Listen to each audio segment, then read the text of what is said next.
Molweni siyanibhotisa dumelang sanibonani. Welcome back to my channel. It's your mama Nonkwenkwezi. Molweni bethunani. I know it's been a while since I posted. Yeah, it's been hectic, but I'll tell you why it's been hectic. It's been hectic because I had umsebenzi khanya, and I want to share with you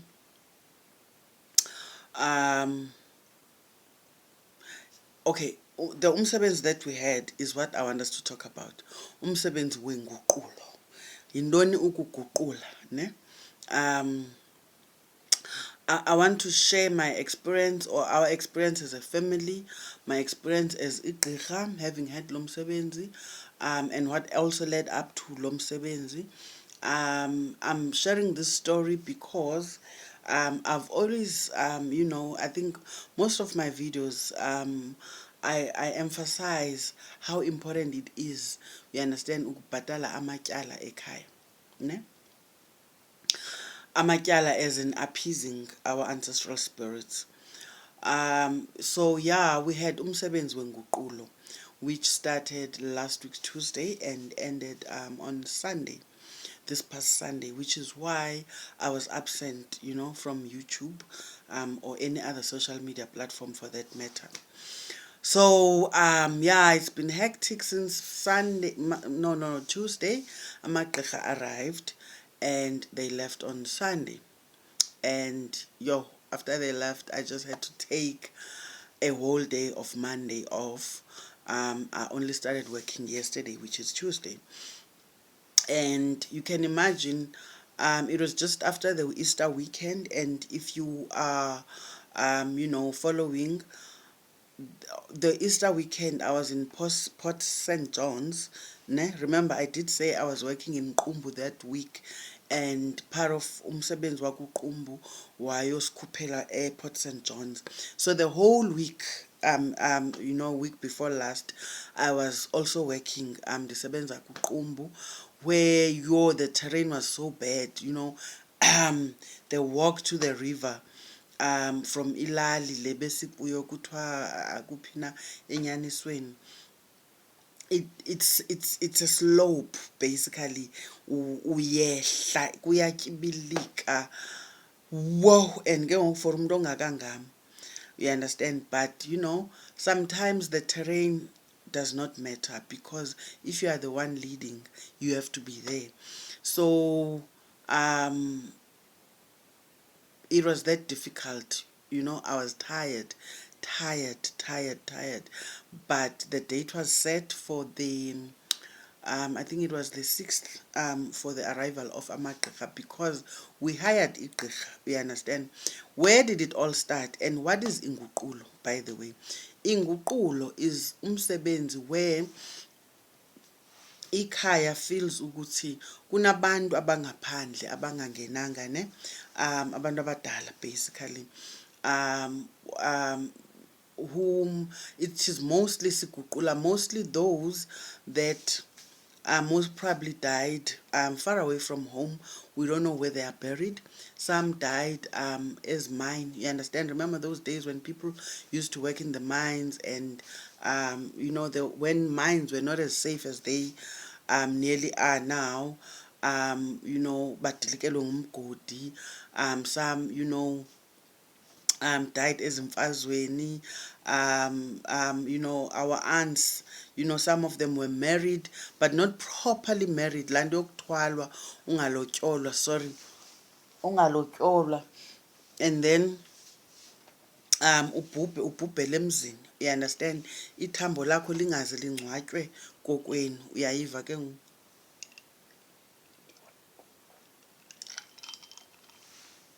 So it is such people basically ababesisebenza ngabo, you understand. Ngabantu abangazange bazilelwe, bangazange bafumane ukuzilelwa likhaya labo, you understand. And as such ke ngoku kuye kucace intoba kuzawukwenzeka imihlola phakathi kwekhaya, kubekho izimbo nje ezibonakalisayo into yoba kukho abantu. Sorry, I'm trying to adjust here.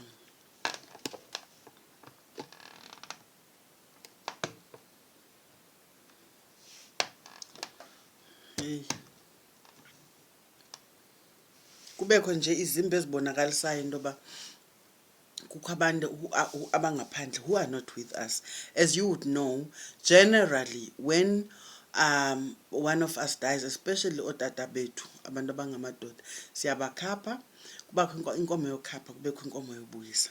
Abantu abangomama sibapha inkomo. Depends ke, ibizwa ngokubizwa ke izigodi ngezigodi, you understand. So that is how sibangenisa ngakhona abantu abadala, which is why, especially for us, I think Xhosa, mostly this side, amandlambe amangqika, you understand, siyakhapha sibuyise thina, hence we do not visit in idlaka as such. Ayingomkhwa wethu ukuyothetha nabantu abadala emadlakeni. Thina sithetha nabo phi? Emaxhantini, because inkolelo ithi sibabuyisile. You understand? Sibabuyisile balapha nathi emthonyameni ngoku. So xa uyothetha naye edlakeni ithethe enye into loo nto leyo. Inkolelo ke yethu thina kweli cala, uyeva, because thina siyabuyisa okanye singathi siyaguqula, uyeva, umuntu omdala siyamguqula. So xa singabazi uba amathambo abo awele phi, uyeva, siye sibadibanise ke ngoku ngenkomo, baguqulwe bonke ngaxesha linye ngenkomo eyi-1. Sithethe nabo sibakhwaze ngokomoya, sithi guqukani nijonge ekhaya. Inguqulo ke ngumsebenzi onjalo, so that none of ithambo lethu is somewhere lingering, you understand. That is the whole point, uyayiva ke ngoku. Hence sizaba namathongo wabantu, ukubone ube namathongo abantu ongabaziyo, you understand, abajikeleze egeyithini abade bangene kokwenu, uyayiva, ngabantu abafana nabo sometimes abandithetha ngabo, you understand. Ayingabantu esibaziyo, ikhona into yoba bakhona abantu esibaziyo, you understand, ngutata omncinci usweleke kulo nyaka ungapha lupheleyo, akakabuyiswa, uyana, siyamazi, siyalazi nengcwaba lakhe, into kunaso kabinawo amandla okumsebenza. No, ayingabo babantu banjalo, ngabantu ababhubha kudala esingabaziyo nokubazi abanye babo, most abasibazi okanye siva ngembali, uyayiva. Into yoba kwakukho utata ubani apha ekhaya, uyayiva ke ngoku, asimazi uba waphelela phi, uyayiva. Kuthiwe ke ngoku ngokucacileyo wabhubha, asimazi noba wazilelwa na kuloo ndawo wayophelela kuyo. Ngabantu abanjalo ke aba, uyayibo, ngumsebenzi onjalo ke lo. So how did it come about? Lo msebenzi uza ngohlobo lokuba into eyenzekileyo apha, it was December, sihleli kumanda akho nto ibitheni, you know, all of us are back from, you know, the big cities and what have you. Kukho ke kufuyiwe mos apha ekhaya, you understand. And then on this one particular day, iigusha zalapha ziyatya apha eyadini, azivulelwanga, kuvaliwe iigeyithi zonke, ne. And then kwenzeke, apparently one of the gates, we don't know who, someone opened the gate and forgot to close the gate, but zaphuma iigusha eziyi-8, ne, which is not the first time, we understand, that happens. Zaphuma iigusha eziyi-8, it wasn't even an hour, I think bezingaphakathi because besezizawuvalelwa kakade. So it wasn't even an hour before they realized, my brothers now, ukuthi hayibo ezi gusha ziphelelanga, we understand. Sezivalelwe ke ezinye, kukhangelwe ke ngoku ezi ziqhweshileyo, we understand. Akatshoni ilanga kusakhanya, we understand, bagcwale kilali, yeyi kuphunywe kungenwa, we understand, kubonakala into yoba amani zingaba seziyotshona phi ngalo mzuzwana, You understand? Kodwa kwacaca uba azibonakala zifumaneka itu. Kwangenwa ilali to lali, lali to lali, igusha zibonakala. Akho nomntu ozibonileyo.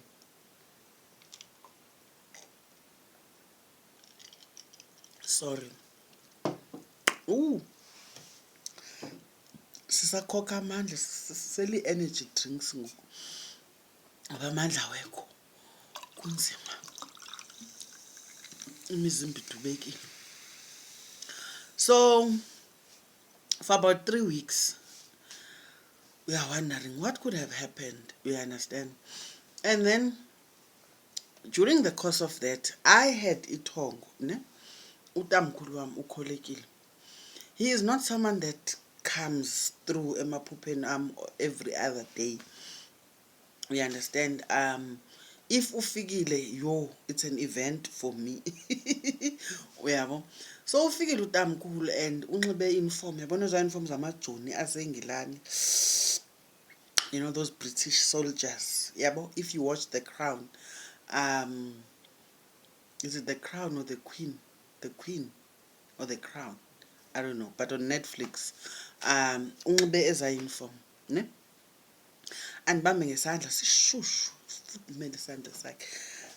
Abe sesithi kum, hayi mzukulwane, niyasebenza, kuhle ke futhi. Incinci lento ishotayo. Incinci lento ishotayo.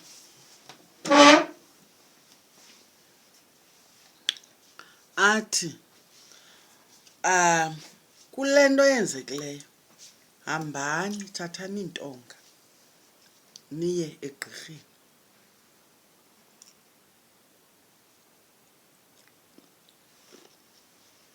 Andifuna ukuxelela ngokwam uba kutheni le mfuyo ilahlekile, ngoba abazukukholelwa abantakwenu. Ndifuna nihambe, hamba nabo niye egqirheni. Uyibekile wethu, uyangathi siyancokola apha. Mna I usually tell my friends ukuthi my dreams are usually in parables. Like, you know, where you have to put the pieces of the puzzles together with,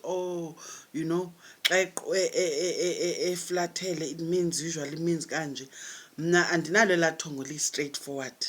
Kufuneka ndilithekelele uba okay, xa kunje, you understand, nezanto zoleqwa inkomo. You understand? Ndiyazi uba okay kukho isiko elifunekayo. You understand? Ithongo lam linjalo. It is very rare for me ukuthi kuthethwe nam as in conversation directly, but this is what happened this time around, which made me very happy, I'm telling you, because he was so specific as to what to do. And igqirha like akatsho uba masiye kubani, but ufuna igqirha lamanzi. That's what he said. And you know, I woke up thinking, yo, inoba linjani ke ngoku okay, asibasacholaphi. You understand? But ke we did manage, because kaloku ndiligqirha ndithe poropopop usibane, yeva, ndimathanga ncam ncam. So at least, you know, I know abo who's who in the zoo, uyayibona. So we went ke sayemvumiseni. Umhlekazi hayi wasibekela zisuka nje. 5 minutes was too much. We were on par, on the same page. Yeba, umhlola wawuchana intsusa waya kuyo straight, chaza unobangela wabesegweba. Uyayiva ke ngoku yabile nto bithethwa lithongo. Uyayiva ke ngoku wabesesichazela ukuba kufuneka kuthini kuthini kuthini. So we were very happy and impressed. This is December, remember? No, this is early January. Actually, early January, because zilahleke ngo-December igusha ezi. So we sat down, we talked about it. Okay, noko makhe sikhawulezise kule game. We understand, singarhuqi inyawo, which now we decided ukuthi must big date, and we thought let us go ahead and sisebenzise kwa eligqirha lize lichane umhlola. We understand, because most probably utamkhulu has a reason why efuna elomlambo igqirha. We understand. One, sibe sesisebenza sibeke idate ke umhlekazi asinike idate sivumelane ngedate which was I think it's 3 months later. We didn't budget per se. We just like I'm talking to you, trying to motivate you ukuthi guys, ezinye izinto azifuni ucingisiswa kakhulu. Ezinye izinto azifuni mina ndiye ndibone kweminye imizi ingathi nilidelile ithongo. Ingathi anilithembanga ithongo. Ingathi abantu abadala kuba bengekho phambi kwenu. Uyayiva ayikho lanto intshisekelo into ba masiyenze lento. Uyayiva ayikho nto inipushayo kube kuzekelelwa kuthiwe sawubetha imali masibethe imali ezithile kwathini kungathangani uphele unyaka uphele nowesibini iphele 5 years ngethongo elalicace gca nomhlolo ocace gca ningaze nifikelele endaweni. This is the whole point for this video for me ukuthi make siyekeni urhuqa inyawo ngento zabantu abadala. Lento yoba singababoni ngamehlo sucinga bekho just because awubaboni ngamehlo. Make siye kulideleli masiliyeke udela ithonga. Leke ithonga which is abantu abadala bagcine elikhaya. Make siye kukudelela masenzeni into xa siyithunyiwe siyenze yenzeke futhi hamba ngamandla akho. Ungayi ngaphezulu kwamandla akho. Uyabona uba uzawuthi xa uplana umsebenzi ube ngathi uplana ipati awuzuphumelela umsebenzi. One ndikhe ndibukele xa kuplana umsebenzi athi umuntu hayi utywala sabathina abantu no ngabantu umsebenzi ayingowabantu. Abantu bazamva into yokuqala ngamanyanga izinto zosebenza ikhona inkomo. Ngoba inguqulo, let me tell you, inguqulo zibhokhwe ezimbini ibe inkomo. Yibhokhwe le yokubaphuthuma sibakhwaza ngayo ngomoya ezinkundleni. Ibe yibhokhwe yokubamkela apha ekhayeni, ibe inkomo yokubazinzisa. Bazikhona ezonto. Iba ikhona inkomo yegqirha, umrhumo wegqirha. Yeva imfanelo zegqirha. Abantu mele bamkele lento bayiphiwayo. Of course nizawenza amatiletile nizame oko noko into babantu bonwabe ngoba kaloku babizwe nini. Kodwa ayithi xa kucecwa umsebenzi kumayibe ngathi kulungiselela umtshato okanye ipati. Yeva ngenxa into biwhiskas kabikho lo msebenzi asizukwazi uqhubha. Hayi choms amsela ichivas. Hi guys, buyashota ubutywala nana uyayibo nanza zithini iitshomi zami. Go guys. Yeva engekhoyo ngelinye ixesha mayingabikho as long as umsebenzi wona uzawupasa. And you won't believe umsebenzi xa uqale ngenhliziyo emhlophe izinto zabantu abadala zaphelela zona. Ndiyakuthembisa mna nithi niphakathi nawo umsebenzi ngoba kaloku lo msebenzi aniwenzi nodwa niwenza nabantu abadala. Nithi niphakathi kumsebenzi ukhaphu umsebenzi ufumanisa ukhaphu abantu uyayiva ilali le yenu ningqongileyo bazoxhasa. Omnye ufika nebhotile omnye ufika nebhotile ezimbini. Yeva izihlobo nezalamane njengoba bezile bezozimasa kuphethwe ibhotile kuphethwe icase yebiya kuphethwe intoni. Uyayiva ke ngoku seyingamanyange ngokwanincedisayo ngaphandle kwebudget yenu. Lento ndithi mina khanikhe niqale ngezi zifunwa ngabantu abadala nibone into babona bazawuncedisa ngantoni. Kudala ndisenza imisebenzi okanye mandithi elikhaya lam kudala lisenza imisebenzi ndibukele. Imali ayidli ngoba into esiyibeka phambili into ba simeka kuhle asibudget no budget thina for umsebenzi. Ndiyibone kule game into ba honestly iyasebenza because sithi uyabona mna ndinenkomo benzayolanda ngalo ichoba kulo mama bese siyibekele ichoba lam la kulo mama. Yabanza ke ndinifakele lenkomo zanipha ne video. I must just check ukuthi who took the best videos kwabantwana balapha. Ndinithele nje vandla yeva ungcuthwe besikulo uyayiva ke umsebenzi ubuphethwe ngokhwalo Ncuthumazangwa uyeva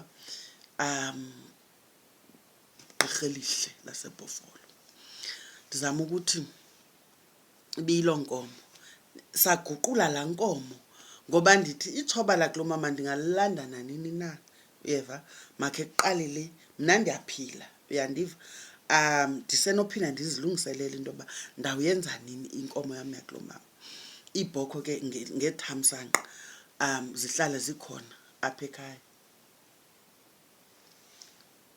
yayibona uba ikhaphukhaphu ke ngoku utywala akho mntu ubekelwa mali into yoba ubani uzuze nemali ethile ubani uzuze nemali ethile utywala wonke umuntu ukususela la mini sibeka ngayo idate guys into masiyenze ke ngoku umsebenzi wethu ukuqokelela utywala up until kufika umsebenzi umuntu okwaziyo ubuya kwakhe town uzuphethe i-tray yesavana omnye uze bephethe ibhotile eziyi-6 omnye you understand nje kanjalo akho mali ukuthi awuzawubetha i-2000 umuntu ngamnye you understand that's not how we did it nam njengoba ndisebenza nje kule mizi ezabhotile ndihlale ndisitsho mna ibhotile endizibizileyo emzini ndilivela usiza igqirha elikhaphe mna elicinga uba kuzawuselwa xa uhamba nam mna akho ntselo mna xa uhamba nam iimfanelo zam zasemzini phile ndigoduke nazo mxakekile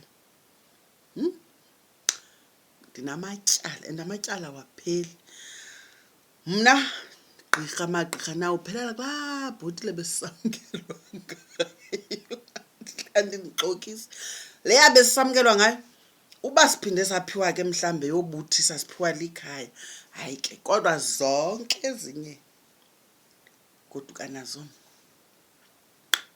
laa nto yenza khaphukhaphu imisebenzi uba xa kuvele into ethile noko sinesiqalo uba nazi ibhotile at least ezinga siyabona ke ngoku sibuilda up phezu kwazo ndizama ukuthi iba into enjalo xa ni-serious uyeva umthwalo uxanduva alibekwe emntwini omnye kodwa umntu uyangamandla akhe and sukusibamba isandla ngoba ufuna ujonga laa nto yokuthembiselana into yoba obani bazakwenza njani bona you understand yabana mna ndiye ndizixele lapha engqondweni into yoba lo msebenzi ndizawuwenza ingathi ndiwenza ndedwa ingathi akho mntu ngomnye ndingafuni uthembela tu emntwini but ndiyayazi into yoba bazawufaka uyayiva ke ngoku uhamba khaphukhaphu ngolo hlobo umsebenzi ngoba babona kwipace yakho nabo into yoba yeyi ingathi utyhala ngesifuba xa uphethe umsebenzi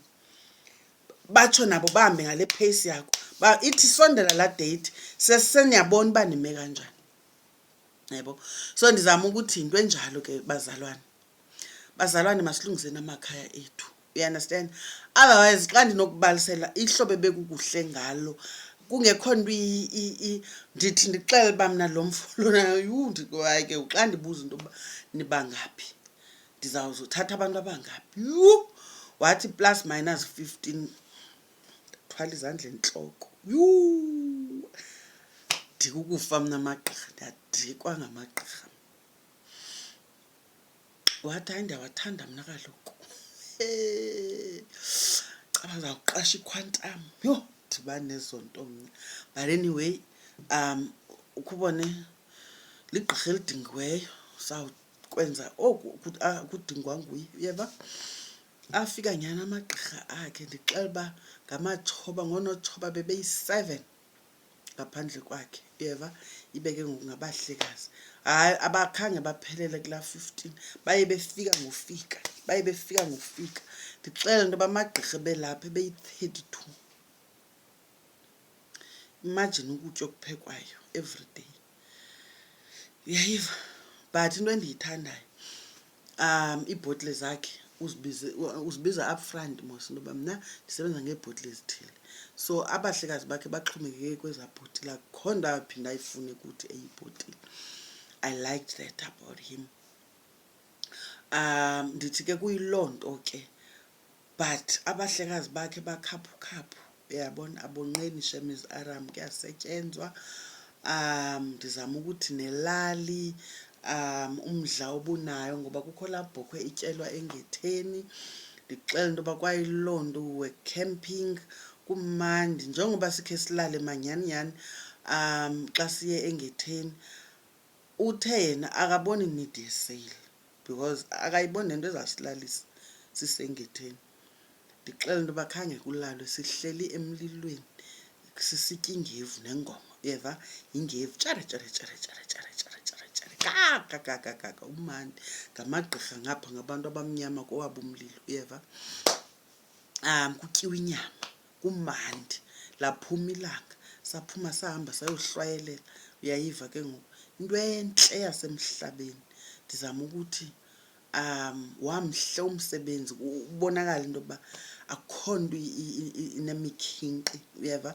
Aba bantu sibaphuthumayo iyavakala mani into yoba siyaphuthuma, uyeva. Sabuya yawiswa ibhokhwe, yakhala yatsho kuqala, wawiswa uvayimani, wakhala engakhange aphathwe nangomkhonto. Into ebonakalisa ukuthi abantu abadala bayabulela.